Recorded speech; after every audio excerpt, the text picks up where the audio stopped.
American man remains missing at sea tonight. The Georgia native was swept into the ocean last night as he was taking pictures in a restricted area at the Winding Bay Resort in Abaco. Now, 2 local men tried to rescue him, but they were injured because of the strong current. The 2 were taken to the local clinic and treated for their injuries. Meantime, the warnings remain the same. Swimmers should stay out of the water and mariners should not go out because of high surf conditions, strong rip currents and large sea swells.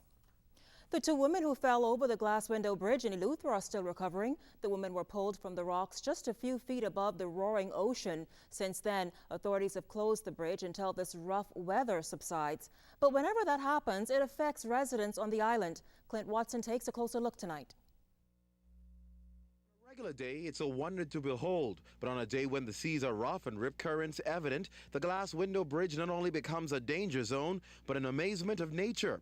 Most would never get the chance to see what we saw, as most of the times the bridge is shut down to avoid catastrophe. When that happens, residents like Gladys Thompson, who lives in central Eleuthera but uses the bridge to go to work in north Eleuthera, is left stranded. But luckily for her, working in the aviation industry pays off. Since the bridge has been closed, I've been catching my flight, Pineapple Air, back to Governor's Harbor Airport and getting home like that.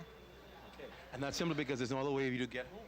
No other way. Either I do that or I sleep on this side. For years, residents of Eleuthera have cried out to successive governments to build another bridge over to the left, the calmer side.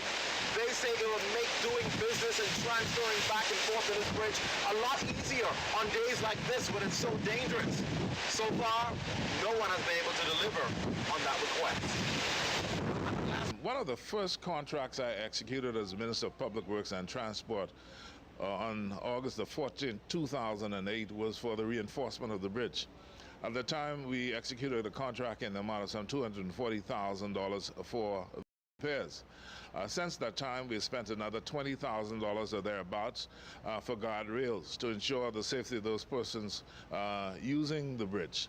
We've also looked at a replacement bridge or a causeway on the calm side, as you refer to it. The estimate cost there is about $50 million. It has not been decided as to what time we will proceed with that project. Works and Transport Minister Nico Grant understands the inconvenience of not having the bridge operational. While he couldn't speak definitively to the issue, he suspects the closure would impact that island's economy. I suppose it does. When persons are used to traveling from one end of the island to the other for one reason or another, and they are unable to do it because the bridge is closed, and it is important that safety comes first. Although appearing somewhat reluctant, North Eleuthera Administrator Preston Cunningham admits when the bridge closes, it does impact residents for whatever length of time the weather persists. Minister Grant concedes that a new bridge is important to the island. Clint Watson, ZNS News. Family Island is making significant progress in rebuilding their homes following Hurricane Irene. Last month, NEMA hired some 162 people on 11 family islands to carry out repairs and construction work. While work is going on well in Cat Island, Acklins, NEMA Director Captain Stephen Russell says there are some challenges in Long Island. I met with some of the persons in Long Island on some slight challenges because of the length of the island.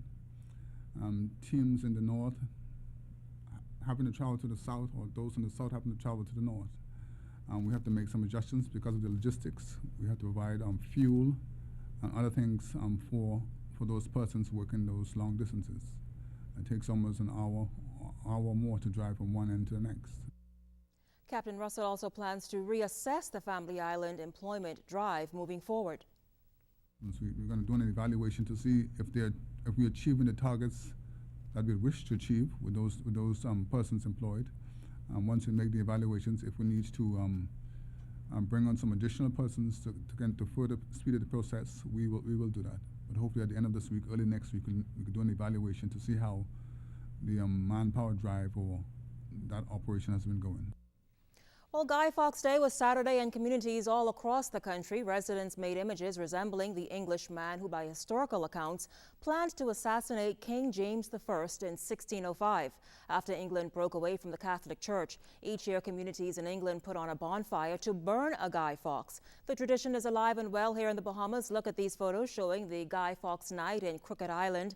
Residents came together at the community park with several Guy Fawkes characters in tow and lit them all up. As you can imagine, the kids enjoyed the evening the most. Now, the story goes that Fox thought with King James I dead, he would be able to restore a Catholic monarch to the throne. Continue sending us your Family Island stories. Email us at finews@znsbahamas.com.